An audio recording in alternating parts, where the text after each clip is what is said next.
उलमा तफसीर व मुअर्रिकीन वाक़िया यूं बयान करते हैं, हजरत ईसा अलैहिस्सलाम के बाद अहले इंजील की हालत अबतर हो गई। वो बुत परस्ती में मुब्तला हुए और दूसरों को बुत परस्ती पर मजबूर करने लगे। उनमें बादशाह बड़ा जाबिर था, जो बुत परस्ती पर राजी न होता उसको कत्ल कर डालता। असहाबे कहफ शहर अफसोस के शरीफ और मुअज्जिज ईमानदार लोगों में से थे। रूमी बादशाह की औलाद और रूम के सरदार थे। एक मर्तबा कौम के साथ ईद मनाने गए।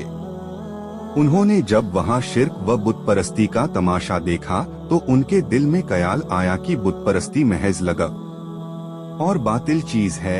इबादतें सिर्फ नाम खुदा पर होनी चाहिए, जो आसमान व जमीन का खालिक व मालिक है।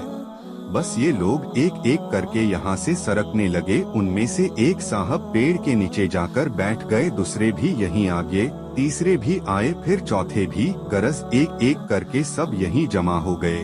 हालांकि एक दूसरे में जान पहचान ना थी, लेकिन ईमान की रोशनी ने एक दूसरे को मिला दिया। सब खामोश थे। एक को एक से डर था कि अगर मैं अपने अंदर की बात को बता दूं तो ये दुश्मन हो जाएंगे, कि किसी को भी दूसरे के बारे में मालूम न था कि वो भी इसी तरह कौम की इस अहमकाना और मुशरिकाना रस्म से बेजार हैं।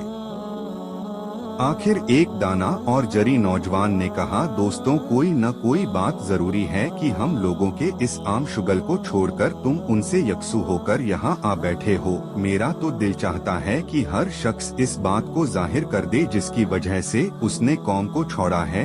इस पर एक ने कहा, भाई, बात यह है कि मुझे अपनी कौम की यह रस्म एक आंख नहीं भाती, जबकि आसमान व जमीन का और हमारा तुम्हारा कालिक सिर्फ अल्लाह वहदहू ला शरीक ही है, तो फिर हम उसके सिवा दूसरे की इबादत क्यों करें।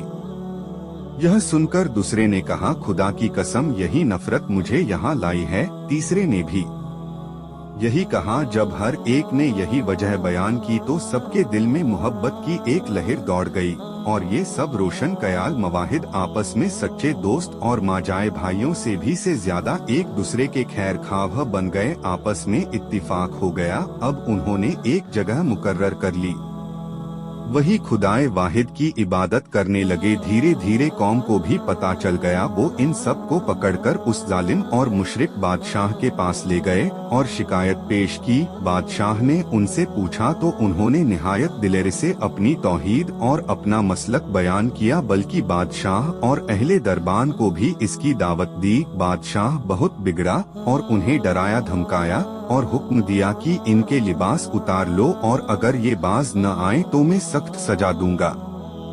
अब इन लोगों के दिल और मजबूत हो गए। साथ में उन्हें ये भी मालूम हो गया कि यहाँ रहकर हम दीनदारी पर कायम नहीं रह सकते, इसलिए उन्होंने कौम, देश और रिश्ते कुनबे को छोड़ने का इरादा पक्का कर लिया और एक दिन मौका पाकर यहाँ से भाग निकले और करीब के एक पहाड़ में एक गार में पनाह गुजी हुए। वहाँ वो सो गए और 300 साल से ज्यादा अरसे तक इसी हाल में रहे। बादशाह को जुस्तजू से मालूम हुआ कि वो लोग गार के अंदर हैं, तो उसने हुक्म दिया कि गार को एक संगीन दीवार खींचकर बंद कर दिया जाए ताकि वो इसमें मरकर रह जाए और वो उनकी कब्र हो जाए। यही उनकी सजा है।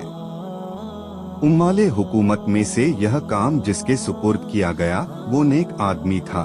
उसने उन असहाब के नाम, तादाद और पूरा वाकिया रंग की तरह तख्ती पर कुंदा कराकर तांबे के संदूक में दीवार की बुनियाद के अंदर महफूज कर दिया। यह भी बयान किया गया है कि इस तरह की एक तख्ती शाही खजाने में भी महफूज करा दी गई। कुछ अरसे के बाद ये जालिम बादशाह हलाक हुआ। जमाने गुजरे, सल्तनतें बदली, यहाँ तक कि एक बादशाह फार्मबरदार हुआ। फिर मुल्क में फिरका बंदी पैदा हुई और बाज मरने के बाद उठने और कयामत आने के मुनकिर हो गए। बादशाह एक तन्हा मकान में बंद हो गया और उसने गिरिया व जारी से बारगाहे इलाही में दुआ की, या रब, कोई ऐसी निशानी जाहिर फरमा जिससे लोगों को मुर्दे के उठने और कयामत का यकीन हासिल हो। इसी जमाने में एक शख्स ने अपनी बकरियों के लिए आराम की जगह हासिल करने के वास्ते इसी गार को तय किया और दीवार गिरा दी। दीवार गिरने के बाद कुछ ऐसी हैबत तारी हुई कि गिराने वाला भाग गया। असहाबे कहफ अल्लाह के हुक्म से खुशहाल उठे चेहरे शगुफ्ता, तबीयतें खुश और जिंदगी में तरोताजगी मौजूद। एक ने दूसरे को सलाम किया, नमाज के लिए खड़े हो गए। फारिग होकर एक से कहा, आप जाइए और बाजार से कुछ खाने को भी लाइए और ये भी खबर लाइए कि दकियानूस बादशाह का हमारे बारे में क्या इरादा है। वो बाजार गए और शहर पनाह के दरवाजे पर इस्लामी अलामत देखी। नए नए लोग पाए, उन्हें ईसा अलैहिस्सलाम के नाम की कसम खाते सुना। तज्जुब हुआ कि यह क्या मामला है। कल तो कोई ईमान जाहिर नहीं कर सकता था और आज इस्लामी अलामतें शहर पनाह पर जाहिर हैं। लोग बेखौफ व खतर हजरत के नाम की कस्में खाते हैं। उन्हें इन बातों से हैरत इसलिए हो रही थी कि वे अपने नजदीक यही समझे हुए थे कि हमें यहाँ पहुँचे एक आध दिन गुजरा है।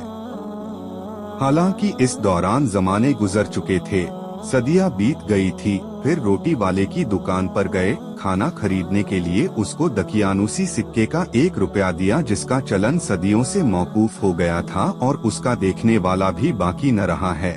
दुकानदार ने उस सिक्के को देखकर सख्त ताज्जुब किया और उसे अपने पड़ोसी को दिया और कहा, मियाँ देखना, ये सिक्का कब का है और किस जमाने का है। उसने दूसरे को दिया, दूसरे से किसी और ने देखने को मांग लिया। अलगर्ज वह एक तमाशा बन गया। बाजार वालों ने ख्याल किया कि कोई पुराना खजाना उनके हाथ लग गया। उन्हें पकड़कर हाकिम के पास ले गए। वह नेक आदमी था। उसने भी उनसे पूछा कि खजाना कहाँ है। उन्होंने कहा, खजाना कहीं नहीं है, ये रुपया हमारा अपना है। हाकिम ने कहा, ये बात किसी तरह यकीन के काबिल नहीं। इसमें जो सन मौजूद है वह 300 बरस पहले का है और आप नौजवान हैं और हम लोग बूढ़े हैं। हमने तो कभी ये सिक्का देखा नहीं। आपने फरमाया कि जो मैं पूछूं ठीक ठीक बताओ तो मसला हल हो जाएगा। ये बताओ कि दकियानूस बादशाह किस हाल ख्याल में है। हाकिम ने कहा, आज रूहे जमीन पर इस नाम का कोई बादशाह नहीं। सैकड़ों बरस हुए जब एक बेईमान बादशाह इस नाम का गुजरा है। आपने फरमाया, कल ही तो हम